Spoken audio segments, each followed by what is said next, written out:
Good evening everyone.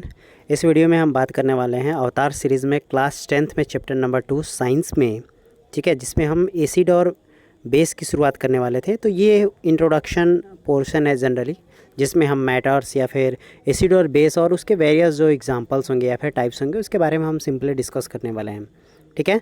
तो ये एक न्यू चैप्टर है, तो वीडियो के साथ बने रहिएगा। उम्मीद करता हूँ कि ये वीडियो आपको काफ़ी पसंद आएगा। तो चलिए बिना टाइम को वेस्ट किए शुरू करते हैं आज का वीडियो, ठीक है। तो जैसा कि आप स्क्रीन पे देख रहे होंगे, अब आपके स्क्रीन पर आ चुका होगा कि जो हमारे मैटर हैं उसका क्लासिफिकेशन हम किस बेस पे करने वाले हैं, ठीक है। मैं कलर चेंज करके रेड, हाँ ये डार्क कलर थोड़ा सा ले लेता हूँ मैं, ठीक है। तो मैं क्लासिफिकेशन ऑफ मैटर के बारे में बात करने वाला हूँ। तो जो ये क्लासिफिकेशन है वो बहुत सारे बेसिस पे होने वाला है, जैसे कि कंपोजिशन के बेसिस पे, स्टेट के बेसिस पे या फिर सॉल्युबिलिटी के बेसिस पे कितने तरह के ये होंगे। तो सबसे पहला जो इसमें हमारा टाइप आने वाला है वो है कंपोजिशन, यानी कि कंपोजिशन के अकॉर्डिंग जो हमारे मैटर हैं वो कितने तरह के होंगे, ठीक है। तो सबसे पहला जो टाइप्स आएगा उसमें एलिमेंट, फिर कंपाउंड, फिर मिक्सचर, फिर states. On the basis of state अगर देखें तो जो मैटर के क्लासिफिकेशन है वो 3 टाइप्स के हैं, जिसमें से पहला जो है वो है सॉलिड, लिक्विड एंड गैस, ठीक है। जैसा कि आपको पता होगा कि सॉलिड जो होंगे, जैसे आपको मान लीजिए आयरन हुआ, वुड हुआ, तो जो सॉलिड के होते हैं ये इंटरमॉलिक्यूलर डिस्टेंस के आधार पर देखा जाता है कि जो उनके बीच में जो मॉलिक्यूलर डिस्टेंस होते हैं ये एक तो बहुत कम होता है, और प्लस इनके बीच लगने वाला इंटरमॉलिक्यूलर फोर्स जो होता है वो काफ़ी स्ट्रॉन्ग होता है, जो उसके एलिमेंट्स को मूव नहीं करने देता, ठीक है। वो अपने प्लेस पर ही वाइब्रेट करते रहते हैं, जिसके अकॉर्डिंग जो सॉलिड्स होते हैं उनका शेप और साइज़ दोनों जो होता है फिक्स होता है, ठीक है। अब लेकिन जब लिक्विड की हम बात करते हैं तो इंटरमॉलिक्यूलर डिस्टेंस और इंटरमॉलिक्यूलर फोर्स होता है वो काफ़ी वीक होता है, ठीक है, इन कंपैरिजन टू सॉलिड, लेकिन काफ़ी स्ट्रॉन्ग होता है गैसियस के कंपैरिजन में।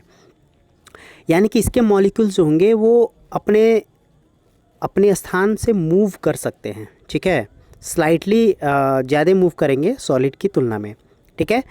और जब हम गैसेस की बात करते हैं तो गैसेस में इंटरमॉलिक्यूलर फोर्स जो होता है वो काफ़ी वीक होता है, जिसके वजह से इनके मॉलिक्यूल्स जो होते हैं वो रैंडमली इधर उधर जिगजैग मोशन में मूव कर सकते हैं, ठीक है।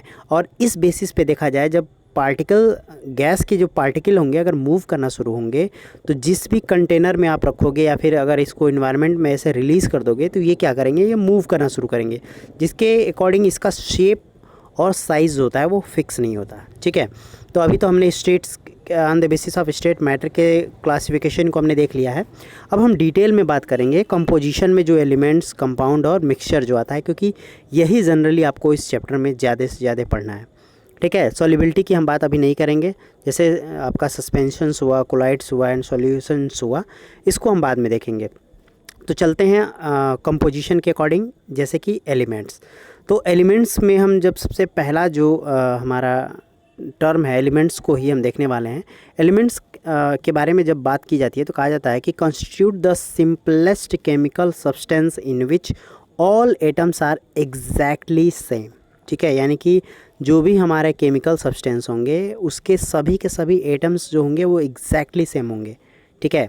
जैसे आप मान लीजिए आपने सोडियम ले लिया, ठीक है, ऑक्सीजन गैस ले लिया O2, तो 2 ऑक्सीजन है, सेम हो गए। सोडियम में सिर्फ सोडियम है, ये आयंस के रूप में भी हो सकते हैं एलिमेंट्स, ठीक है। तो उसकी हम बाद में बात करेंगे।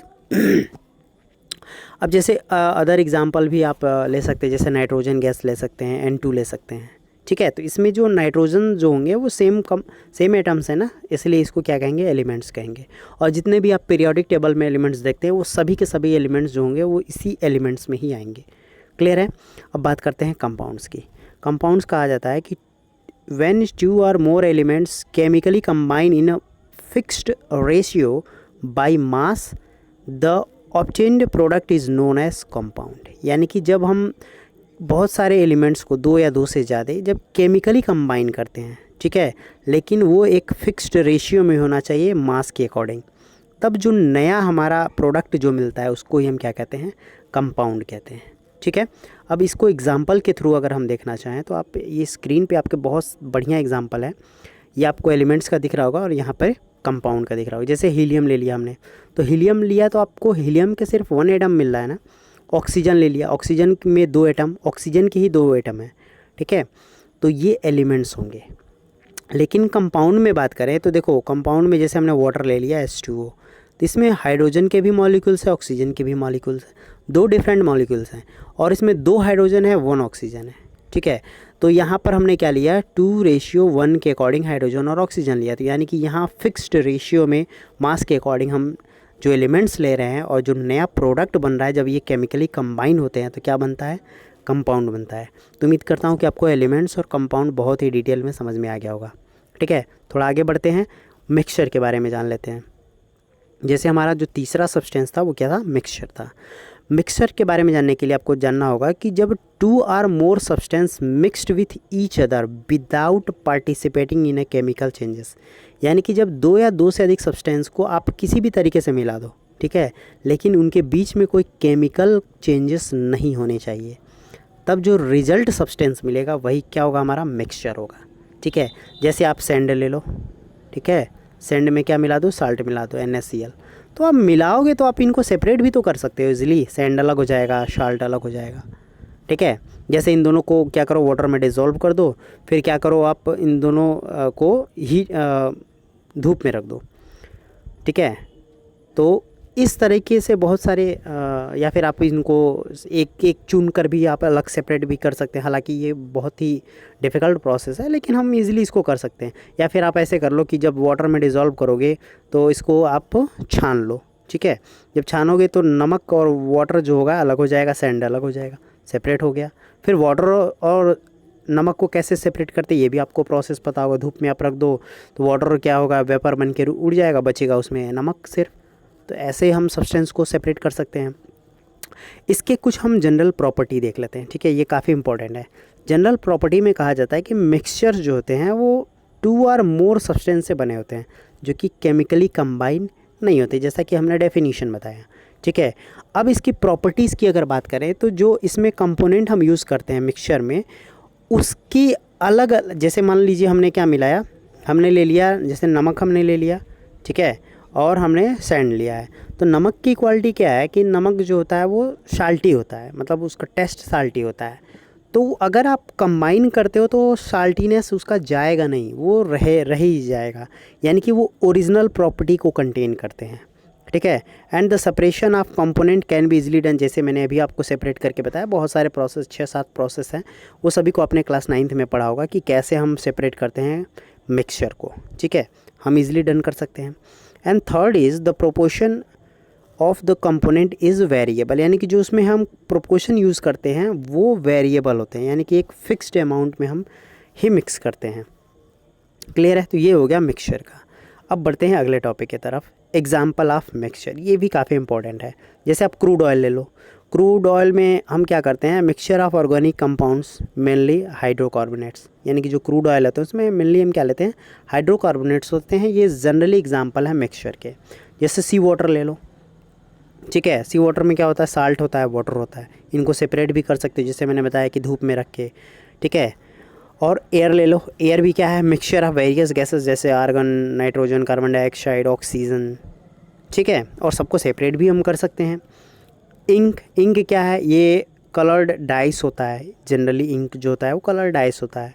फिर से गन पाउडर है, गन पाउडर जो होता है वो मिक्सचर होता है किसका, sulphur, potassium nitrate and carbon का। तो ये सभी एग्जाम्पल हैं किसके, मिक्सचर के, और ये एग्जाम्पल आपको याद होना चाहिए।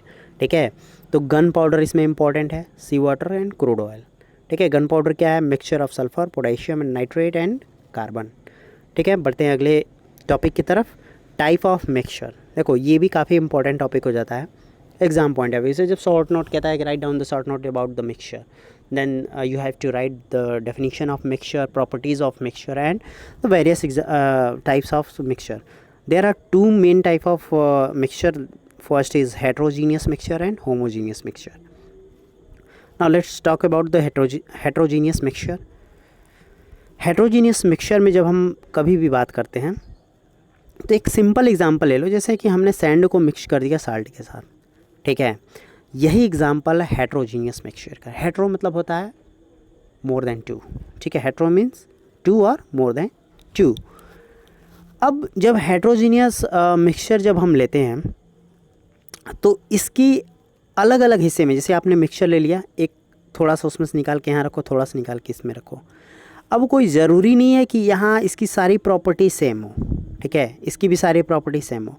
हर मिक्सचर मतलब जितना अमाउंट आप लोगे, आप डिफरेंट पोर्शन में उसकी प्रॉपर्टी डिफरेंट डिफरेंट पाओगे, ठीक है। यानी कि इसकी जो प्रॉपर्टी होती है वो यूनिफॉर्म नहीं होती है। अब हो सकता है यहाँ से लेकर टेस्ट करो तो ये हो सकता है ज़्यादा साल्टी हो, यहाँ लेकर टेस्ट करो तो साल्टी ना बल्कि सैंडी टेस्ट आए, ठीक है। तो इस तरह के मिक्सचर जो होते हैं वो हेट्रोजीनियस मिक्सचर होते हैं, और इसके एग्जांपल भी बहुत अच्छे हैं, जैसे कि एयर, ऑयल एंड वाटर जो होते हैं वो हेट्रोजीनियस मिक्सचर होते हैं। क्लियर है? अब चलो अब इसके अदर एग्जांपल को देख लेते हैं, सॉरी अदर टाइप को देख लेते हैं, जैसे होमोजीनियस मिक्सचर। क्या है होमोजीनियस मिक्सचर? जैसे शुगर मिक्स्ड किया हमने वाटर के साथ, ठीक है, ये बहुत ही कॉमन एग्जांपल है होमोजीनियस मिक्सचर का। अब जब आप शुगर को वाटर के साथ मिक्स कर देते हो तो जो हमें नया जो प्रोडक्ट जो मिलता है वो क्या होता है, एक सॉल्यूशन होता है, ठीक है, और उसका टेस्ट जो होता है वो स्वीट होता है। यानी कि उसका पूरा का पूरा जो हमने सॉल्यूशन जो पाया है उसका टेस्ट क्या हो गया, स्वीट हो चुका है, यानी कि वो उसका टेस्ट शुगर के अकॉर्डिंग है, ठीक है। यानी कि थ्रू आउट सॉल्यूशन जो होता है वो उसका पूरा का पूरा प्रॉपर्टी सेम हो जाता है, यूनिक हो जाता है, ठीक है। इसे ही हम कहते हैं homogeneous mixture. Homogeneous mixture can be define as the mixture which possess the same property. देखा यहाँ लिखा हुआ है सेम प्रॉपर्टी होनी चाहिए थ्रू आउट, अगर जो भी हमें प्रोडक्ट मिलता है, and the combination through out there masses. जैसा कि जितना मास आप मिलाओगे उसके अकॉर्डिंग भी उसका प्रॉपर्टी क्या होगा, सेम होगा। जैसे आप एलॉय ले लो, सॉल्ट ले लो, वाटर ले लो, एल्कोहल ले लो, एल्कोहल इन वाटर ले लो, ये सभी प्रॉपर्टी क्या होंगी, वो सेम हो जाएंगी, और सेम होने की वजह से इसको क्या कहते हैं, होमोजीनियस। होमोजीनियस मीन्स वन, ठीक है, सिंगल, यानी कि सिंगल प्रॉपर्टी होनी चाहिए, वो मिक्सचर होमोजीनियस मिक्सचर हो जाएगा, ठीक है। बढ़ते हैं अगले टॉपिक की तरफ। अगला टॉपिक है ionisable and non ionisable compound. ये कंपाउंड की एक तरीके से प्रॉपर्टी है, मुझे लगा कि यहाँ बता देना चाहिए इसलिए मैंने इसको ऐड कर दिया है। देखो आयोनाइजेबल मतलब होता है कि आयंस के रूप में कन्वर्ट हो जाना, यानी कि आप जो भी कंपाउंड लोगे अगर इसको डिज़ोल्व करते हो वाटर में, ठीक है, या फिर इसको आप मोल्टेड स्टेट में ले जाते हो, मतलब गले हुए स्टेट में ले जाते हो, तो ये ऑलमोस्ट जो होगा वो आयंस के रूप में कन्वर्ट हो जाएंगे थ्रू आउट सोल्यूशन।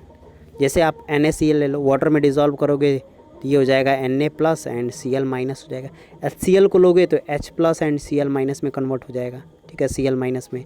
तो ये क्या हो रहा है, ये हमने जो भी कंपाउंड लिया है ये आयंस के रूप में कन्वर्ट होता है when we dissolve into water और when taken it in its molten state, ठीक है। तब ऐसे कंपाउंड, ऐसे सभी कंपाउंड को हम कहेंगे ये कंपाउंड जो है वो आयोनाइजेबल है, ठीक है। और इसका ठीक अपोजिट जो प्रॉपर्टी होगी वो होगी नॉन आयोनाइजेबल, यानी कि ऐसे कंपाउंड जो does not dissociate into the ions, यानी कि जो आयंस के रूप में डिसएसोशिएट नहीं होते हैं, या फिर जब हम इन्हें क्या करते हैं डिज़ोल्व वाटर में करते हैं, या फिर इसके मोल्टेन स्टेट को लेते हैं। जैसे ग्लूकोज हो गया, ग्लूकोज आयंस में कन्वर्ट नहीं होते। एसीटोन हो गया, ये एग्जाम्पल हैं किसके, नॉन आयोनाइजेबल कंपाउंड के, ठीक है। तो ये दोनों के दोनों डेफिनेशन विथ एग्जाम्पल आपको बहुत ही क्लियर होने चाहिए कि आयोनाइजेबल क्या है, नॉन आयोनाइजेबल कंपाउंड क्या है, ठीक है। अब बढ़ते हैं मेन अपने चैप्टर के अकॉर्डिंग, जो आज हम बस एज ए इंट्रो ही दूंगा मैं इसका, ठीक है, और टोटल जो नेक्स्ट पार्ट आएगा हमारा उसमें बहुत अच्छे से इसको डिस्कस किया गया रहेगा। एसिड एंड बेस, ठीक है। जब भी एसिड एंड बेस की बात आती है तो आप अपने रियल लाइफ से देखो, जब भी आप कुछ खाते हो तो उसका एक अलग टेस्ट होता है, ठीक है। वो टेस्ट जो होता है वो एसिड और बेस के अकॉर्डिंग ही हमको पता चलता है कि किसका टेस्ट कैसा है, और उसकी टेस्टिंग भी आप इजीली कर सकते हो, ठीक है। बहुत ही जैसे जो हमारा इंडिकेटर होता है, टेस्ट इंडिकेटर होता है, या एसिड और बेस का जो इंडिकेटर होता है, जैसे आप ले लो लिटमस पेपर ले लो, टर्मरिक ले लो, या फिर मिथाइल अल्कोहल ले लो, ये सभी क्या हैं, ये बताते हैं कि कौन सा कंपाउंड या कौन सा सब्सटेंस जो है वो एसिड मीडियम है या फिर बेस मीडियम है। इसको जनरली आप ऐसे समझो कि जो एसिड होता है वो हाइड्रोजन कंटेनिंग सब्सटेंस होता है, ठीक है। एसिड क्या है, हाइड्रोजन कंटेनिंग सब्सटेंस है जो कैपेबल होता है डोनेट अ प्रोटॉन, यानी कि प्रोटॉन को देने में। अब प्रोटॉन ही सिंपली क्या है, हाइड्रोजन आयन होता है। जो H+ आयन होता है इसे हम क्या कहते हैं, प्रोटॉन कहते हैं या फिर हाइड्रोजन आयन कहते हैं। ठीक है, किसी और सब्सटेंस को देने में ये सक्षम होता है। यानी कि एसिड जो है वो हाइड्रोजन कंटेनिंग सब्सटेंस है जो डोनेट कर सकते हैं प्रोटॉन किसी अदर सब्सटेंस को। इसका ठीक उल्टा जो बेस होता है, ये ऐसे मॉलिक्यूल्स या फिर आयंस होते हैं जो एक्सेप्ट करते हैं कौन, हाइड्रोजन आयंस किसी दूसरे एसिड से। ठीक है, तो बेस क्या करते हैं, बेस जो होते हैं वो हाइड्रोजन आयंस को एक्सेप्ट करते हैं, एसिड क्या करते हैं, डोनेट करते हैं। ठीक है, ये बेसिक एग्जांपल है एसिड और बेस का। या फिर अगर इसकी अदर प्रॉपर्टी को अगर समझना चाहो, जो एसिडिक सब्सटेंस होते हैं वो यूजुअली कैसे आइडेंटिफाई होते हैं, टेस्ट से, और इनका टेस्ट जो होता है वो सोर होता है। ठीक है, और जो एसिड होते हैं वो basically molecules H ion donate कर सकते हैं। जैसे यहाँ हाइड्रोजन आयन हमने कहा, प्रोटॉन कहो या फिर H+ आयन कहो। ठीक है, और जो फेवरेबल हो जाएगा H+ आयन के रूप में, यानी कि जब ये डोनेट करेगा, जिस सब्सटेंस को डोनेट करेगा वो H+ आयन में कन्वर्ट हो जाएगा। ठीक है, और जो एसिड की जो मेन प्रॉपर्टी होती है, इस लाइन को ध्यान दीजिएगा, acid are known to turn blue litmus paper, या लेटमस को रेड में कन्वर्ट करने में ये जाना जाता है। जो भी एसिड सब्सटेंस होंगे वो ब्लू लिटमस को किस में कन्वर्ट कर देंगे, रेड में कन्वर्ट कर देंगे। ये एसिड की प्रॉपर्टी होती है। ठीक है, अब इसको समझ लेते हैं थोड़ा। बेस जो होता है, इसका कैरेक्टर जो होता है वो बीटर टेस्ट से जाना जाता है, या फिर ये सिंपली स्लिपरी टेक्सचर में होता है। ठीक है, और जब इसको हम वाटर में डिज़ोल्व करते हैं तो ये एल्कलाइन में कन्वर्ट हो जाता है। ठीक है, एल्कली में कन्वर्ट हो जाता है। और जब इस सब्सटेंस को जब रिएक्ट कराते हैं एसिड के साथ, जब भी बेस को एसिड के साथ आप रिएक्ट कराओगे तो ये किस में कन्वर्ट हो जाएगा, साल्ट में कन्वर्ट हो जाएगा। ठीक है, किस में कन्वर्ट हो जाएगा, जब एसिड को बेस के साथ रिएक्ट कराएंगे तो सॉल्ट एंड वाटर, ठीक है, यहाँ वाटर छूट गया है, H2O वाटर में कन्वर्ट हो जाता है। और जो बेस होते हैं ना वो रेड लिटमस को ब्लू में कन्वर्ट करते हैं। एसिड क्या करते हैं, ब्लू लिटमस को रेड में, और बेस क्या करते हैं, रेड लिटमस को ब्लू में कन्वर्ट कर देते हैं। तो उम्मीद करता हूँ कि ये सभी चीज़ें जो होंगी आपको अच्छे से समझ में आएंगी। अगर ये वीडियो आपने देखा तो thank you for watching this video, और इसे ज़्यादा से ज़्यादा शेयर करो ताकि अन्य लोगों को भी इसका फ़ायदा ईजिली मिल सके। चलिए मिलते हैं आपसे अगले वीडियो में, और प्रॉपर चैप्टर की हम शुरुआत करेंगे टाइप 1 के साथ। ठीक है, मिलते हैं आपसे अगले वीडियो में।